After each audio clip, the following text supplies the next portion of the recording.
오늘 본문은 사사기 6장 11절에서 24절까지입니다. 읽겠습니다. 여호와의 사자가 아비에셀 사람 요아스에게 속한 오브라에 이르러 상수리 나무 아래 앉으니라.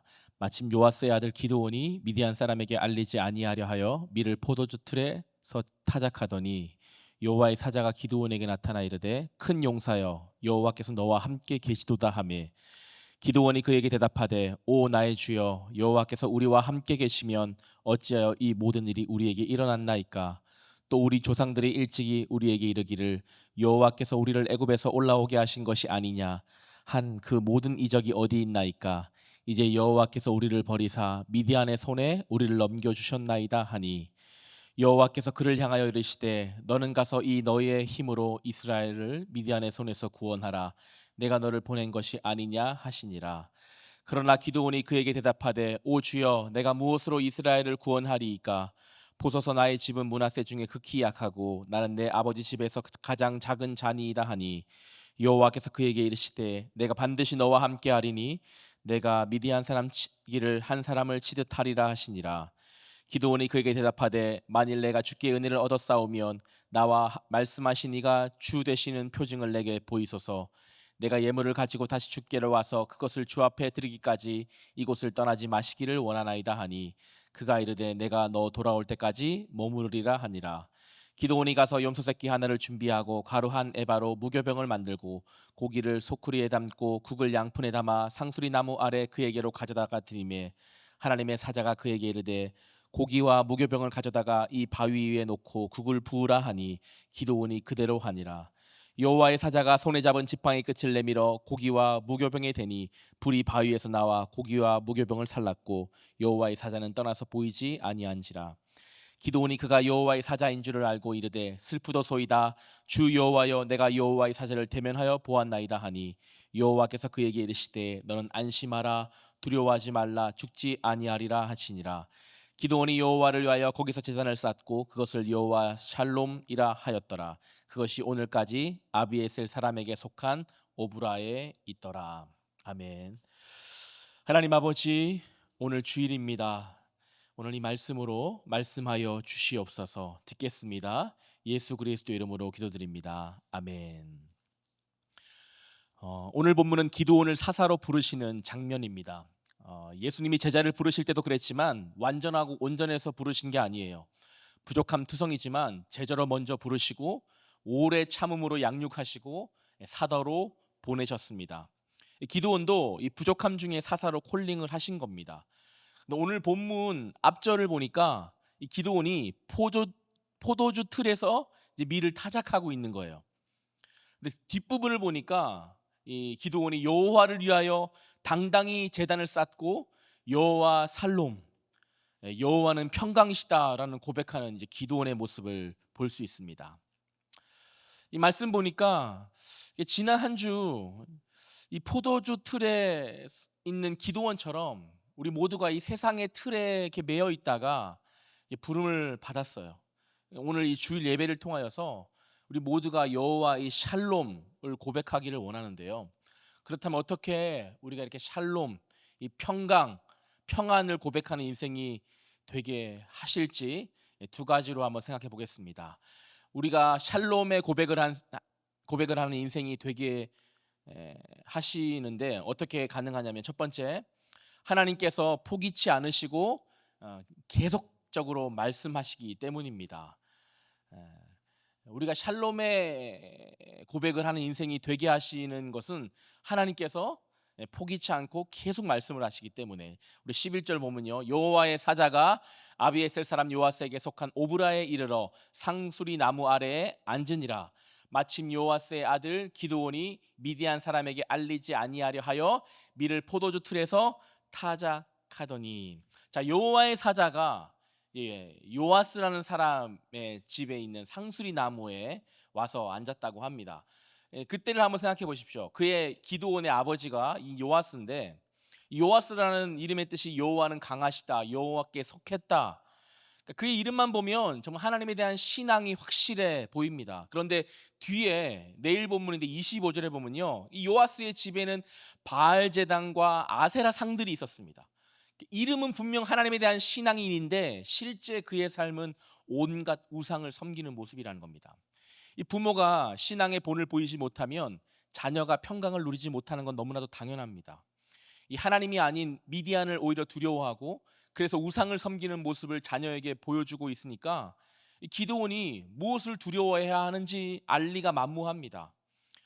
하나님만을 경외하는 것이 지금은 손해를 보는 일이 있을지라도 이것이 최고의 자녀 양육이고 이 최고의 유산임을 이 부모된 우리가 알아야 한다는 겁니다. 근데 우리가 아무리 입으로는 뭐 하나님을 말하고 신앙을 얘기해도 실제로 내 삶에 우상 섬기는 것을 보여주는 것 때문에 오히려 내 자녀가 망할 수 있다는 것을 알고 돌이켜야 하는 것이죠.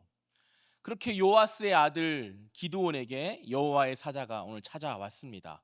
근데 기드온이 뭘 하고 있는지 이렇게 얘기하죠. 밀을 포도주 틀에서 타작하고 있었다. 근데 이제 미디안 사람들에게 모르게 그 일을 하고 있었는데요. 여러분, 밀을 타작할 때는 사실 넓은 들에서 타작 마당에서 이 바람이 쭉 불 때 키질을 하면 이 바람에 따라서 알곡과 가라지가 걸러지잖아요. 그렇게 이제 타작을 하는 겁니다. 그런데 기드온은 지금 포도주 틀에서 지금 그 일을 하고 있다는 겁니다. 이 포도주 틀이 포도를 밟아서 즙을 내기 위해서 만든 틀인데 이 안반을 파가지고 그 안에 틀을 만들어요. 근데 그 넓이가 한 평이 안 됩니다.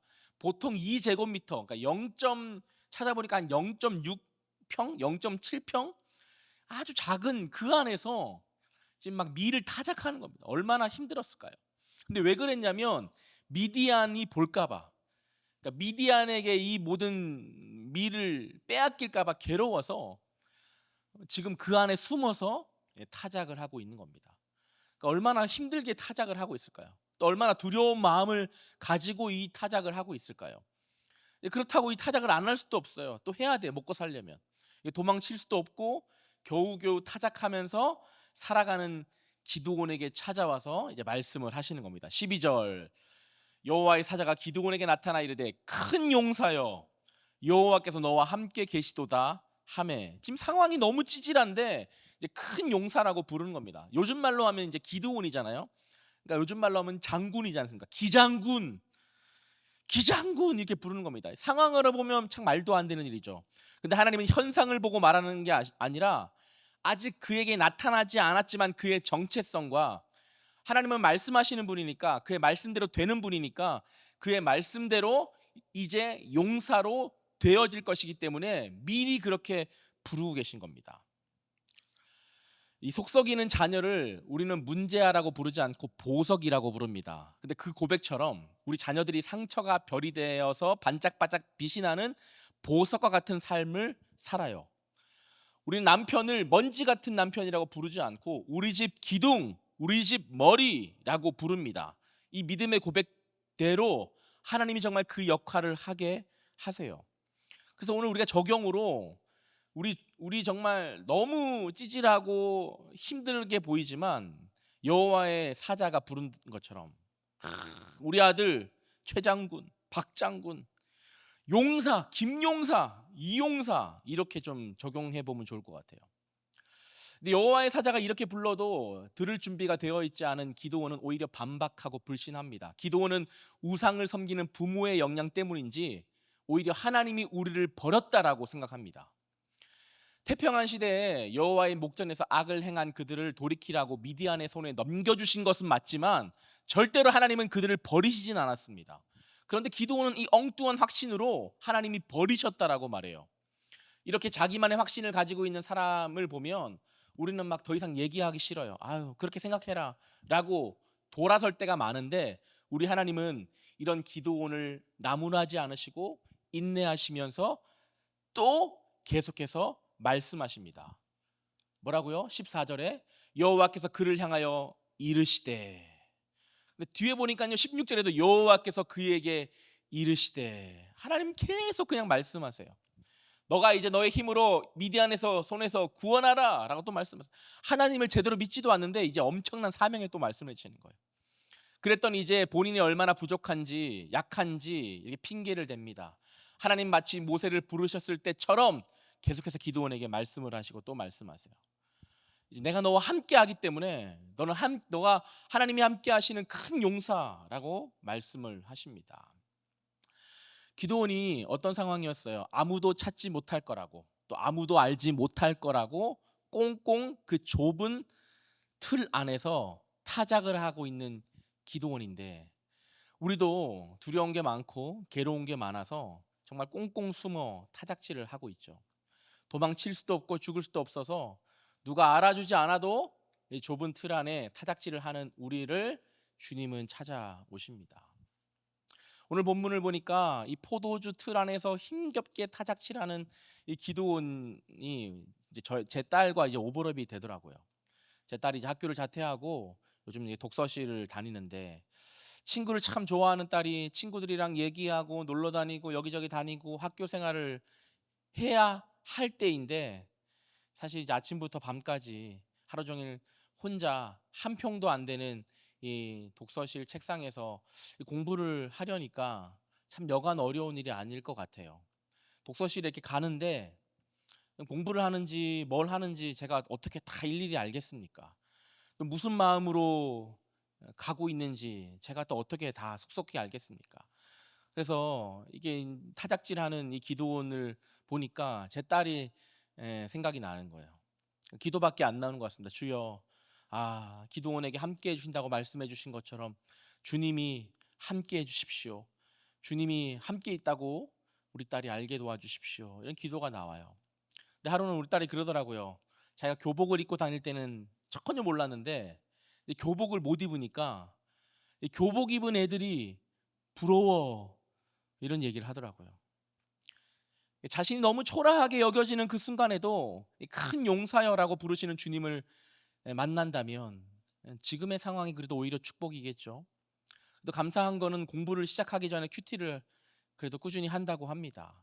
그 큐티책을 펼 때에, 이 본문을 읽을 때에, 기도를 할 때에 주님 말씀해 주세요, 이런 기도가 나옵니다.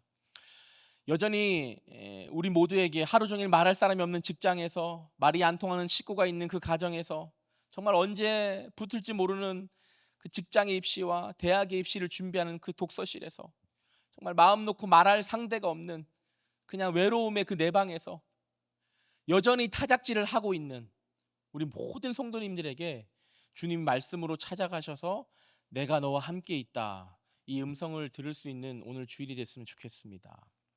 적용 질문 드리면요, 여러분 도망치지도 못하고 버리지도 못하고 이 틀 안에서 갇혀서 타작질을 하고 있는 일은 무엇입니까? 그것을 사명으로 하고 있습니까? 아니면 억지로 두려워서 어쩔 수 없이 하고 있습니까? 그 자리에 주님이 나를 말씀으로 찾아오신다는 것을 믿으십니까? 아니면 여전히 다른 누군가를 찾아다니고 계십니까?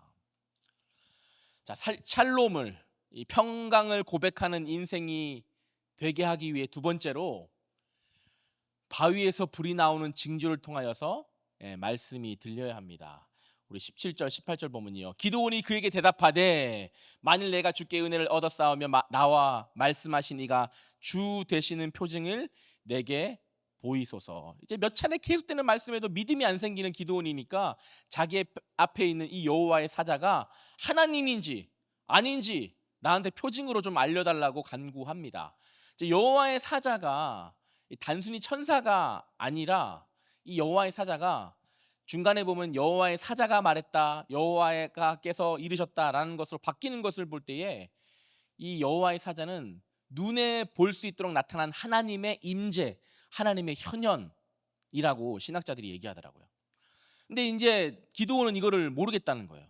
표징으로 알려달라. 당신이 누군지 내가 어떻게 합니까? 표징으로 알려달라고 지금 막 얘기합니다. 그래서 기드온은 예물을 준비할 테니 이제 표징을 보여달라고 요구를 하죠. 보고 나서야 내가 믿겠다는 겁니다. 예수님의 제자 도마처럼 내 눈으로 보지 않고는 못 믿겠다는 거예요. 예수님은 그 도마의 의심에 뭐라고 하지 않으시고 도마의 손을 자신의 못자국 난 곳을 이렇게 다 갖다 대시고 그의 의심을 믿음으로 이제 바꿔주시면서 믿음 없는 자가 되지 말고 믿는 자가 되라라고 하셨어요. 그리고 또 덧붙여서 말씀하시기를 보지 않고 믿는 자가 더 복이 있다, 이 말씀을 하셨습니다. 의심을 믿음으로 바꾸시기 위해서 하나님은 표징을 구하는 자에게 인내로 응답을 해 주시기도 하십니다. 그러나 표징만 구하는 인생은 순종이 더디돼요. 우리 인생이 정말 짧은데 이 표징만 구하다가 세월을 낭비하게 될 수도 있습니다. 우리에게 주신 가장 명확한 표징인 하나님의 아들 예수 그리스도가 죽으시고 부활하신 것을 믿고 우리가 나가는 자가 되어야 할 것이에요. 이 여호와의 사자가 기드온이 준비한 염소새끼가 이제 정말 중요한 재산이거든요. 그거랑 한 에바 가루, 한 22리터 되는 정말 많은 가루로 만든 무교병에 이제 여호와의 사자가 국을 부으라고 명령합니다. 이 국이 이제 아마 이 염소새끼를 막 끓여서 만든 그런 국일 것 같은데, 그 국을 이제 부으라 그래요. 이 무슨 말인가? 마치 엘리야가 하나님의 임재를 보이겠다며 열왕기상 18장에 제단 위에 제물과 나무를 놓고 물을 12통을 막 붓잖아요. 그걸 연상케 합니다.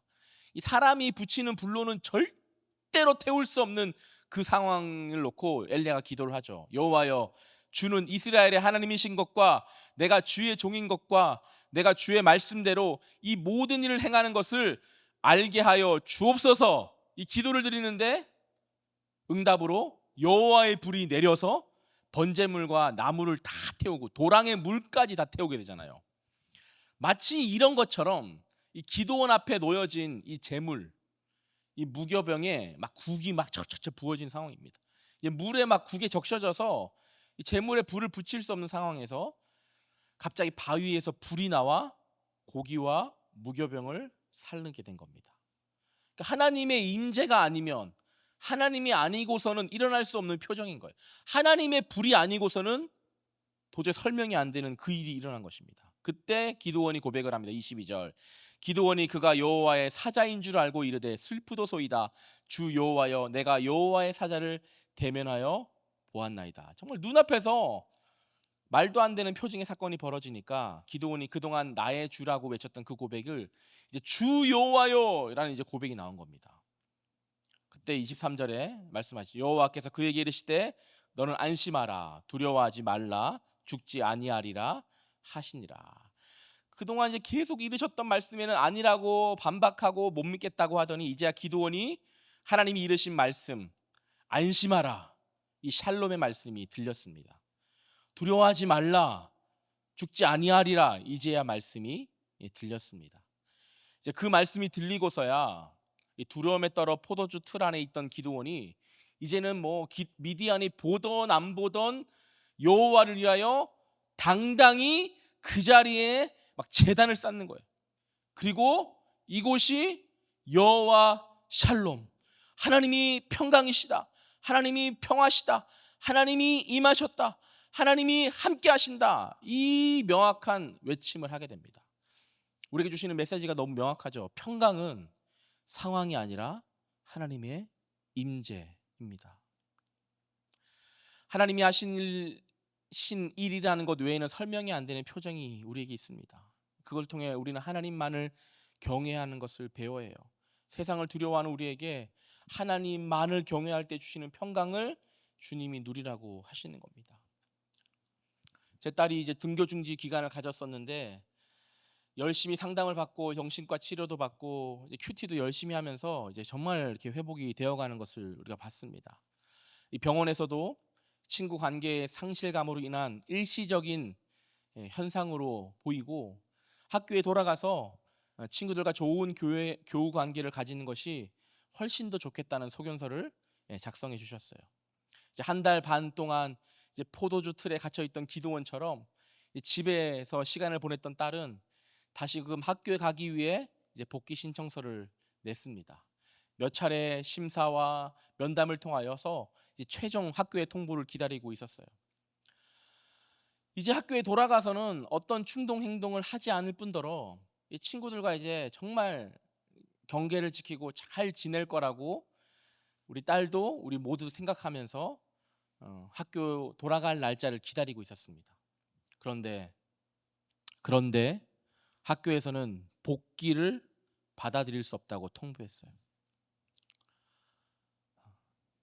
당장 우리 부부는 교감 선생님을 찾아가서 우리 딸이 정말 돌아가지 않으면 너무 크게 상실감을 가진다고, 친구들을 너무 만나고 싶어 하는데 돌아가게 해달라고, 막 아버지는 제가 막 얘기하는데 눈물이 막 나더라고요.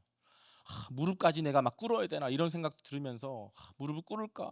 내가 무릎을 꿇을 수 있다면 이 교감 선생님이 막 마음을 돌릴까? 무릎을 꿇을까? 막 이런 생각도 들면서, 근데 교감 선생님 표정 보니까 막 얼굴 표정 하나 안 바뀌더라고요. 이게 뭐 사정한다고 안 됩니다 막 이렇게 막 이래. 무릎 꿇어도 안 되겠다 이런 마음이 들더라고요. 그래서 막 한 번만 더 기회를 달라고 여러 가지 우리가 또 협의를 좀 해보자고 막 했는데, 한 2시간 얘기했는데 받아들이시라는 얘기를 들었습니다. 도저히 상상해보지 않았는데 와, 그런 얘기를 들으니까 어떻게 해야 될지 마음이 너무 요동을 치더라고요. 우리 딸을 생각하니 이제 여러 가지 관계가 끊길 상실감 때문에 마음이 참 너무 두려웠습니다. 학교에서는 정말 상태가 호전됐고 많이 좋아진 것은 맞지만 장기간 치료를 받아야 한다는 것이 학교의 입장이고, 학교를 위해 다른 학생들을 위해서 학교에 돌아오지 않는 것이 더 좋겠다, 치료를 받아야면 좋겠다라는 것이 학교의 입장이었습니다. 이 상황도 학교도 이해할 수가 없었어요. 바위 위에 덩그러이 놓여진 염소 새끼와 무교병처럼 그냥 저와 우리 딸이 덩그러이 내던져진 것 같은 상황에서 하나님이 도대체 뭘 원하시는 걸까? 왜 그러실까? 이해할 수가 없었습니다. 집에서 소식을 기다리고 있는 딸을 이제 만나서 얘기를 해야 되는데, 만나자마자 이제 학교를 이제 자퇴해야 될 것 같아, 이 말이 떨어지자마자 딸은 정말 서럽게 통곡을 하면서 한참을 울었습니다. 그 우는 모습을 이제 보는데 마음이 좋지 않더라고요. 근데 한참을 울고 나서 딸이 누워서 울고 있었는데, 누워서 막 울더니 이렇게 고백하더라고요. 딸의 입에서 하나님이 허락하시지 않으면 안 되는 거지, 이런 고백을 하더라고요. 바위에서 불이 나와 재물을 사는 것처럼 마치 그 고백은 도저히 우리 딸의 입에서는 나올 수 없는 고백이었는데, 하나님이 우리 딸을 지금 붙잡고 계시는구나, 하나님이 우리 딸과 함께하고 계시는구나 라는 그런 생각에 너무 요동치는 마음이 사그라들고 평강이 밀려왔습니다. 그렇게 말씀의 인도함을 받으며 자퇴를 한 날, 현숙한 여인에 대한 말씀으로 우리 딸에게 위로의 말씀을 주셨고, 여러 이유로 같은 학교를 먼저 자퇴한 선배 언니를 극적으로 만나게 하셔서 체유를 받는 징조를 주시기도 하셨고, 또 그 선배가 공부까지 잘하더라고요. 공부를 잘해서 진로에 대한 또 여러 코칭도 받게 하는 은혜를 주셨습니다. 오늘 말씀으로 주님이 징조가 아니라 확증을 주시는 것 같습니다. 너는 안심하라, 두려워하지 말라, 죽지 아니하리라. 우리가 안심할 수 있는 비결, 두려워하지 않을 수 있는 비결은 말씀이 들려 회개하는 것입니다. 내 추함을 보고 회개할 때에 현재 평강을 누리는 권능이 임하는 것이에요. 죽을 일이 아니라고 하십니다. 두려워할 일이 아니라고 하십니다. 오히려 회개하여 평강을 누릴 기회라고 하십니다. 사랑하는 성도 여러분, 포도주 틀에 갇혀 아무것도 할 수 없고 고단하고 힘들고 외롭고 두렵고 괴롭고, 그런 마음으로 오늘 주일에 주님 앞에 나오셨습니까? 이 말씀으로 하나님께서 우리 가운데 확증을 주십니다. 안심하라, 두려워하지 말라, 죽지 아니하리라.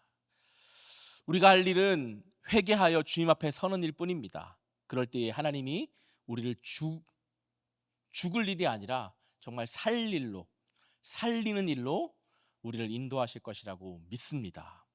적용 질문 드리겠습니다. 바위에서 불이 나오는 것 같은 말도 안 되는 일을 겪고 있습니까? 하나님이 말씀하시는 사건으로 해석을 하고 있습니까? 아니면 원망과 탓만 하고 있습니까? 죽을 일이 아니라 평안을 얻을 일이라는 것을 믿고 있습니까? 기도하겠습니다. 하나님 아버지, 기도원을 부르신 주님, 오늘 나를 부르시는데 참 말도 많고 핑계도 많습니다. 저도 아멘보다 못한다고 그런 말이 더 많이 나옵니다.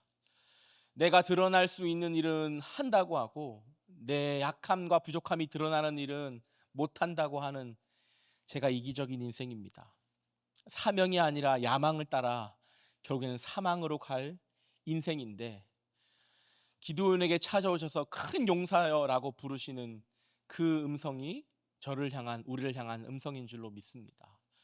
오늘도 우리의 입술에서 겉모습으로 사람을 판단치 않고 주님의 마음으로 그 한 사람을 믿음의 눈으로 보고 인내와 사랑으로 기다릴 수 있게 하여 주시옵소서. 주님의 부름 앞에 못할 핑계를 대지 않고 말씀에 순종하는 믿음을 주시기를 기도합니다. 바위에서 불이 나와, 하나님의 불이 나오는 이 일이 이상한 징조가 아니라 하나님의 인재라고 하십니다.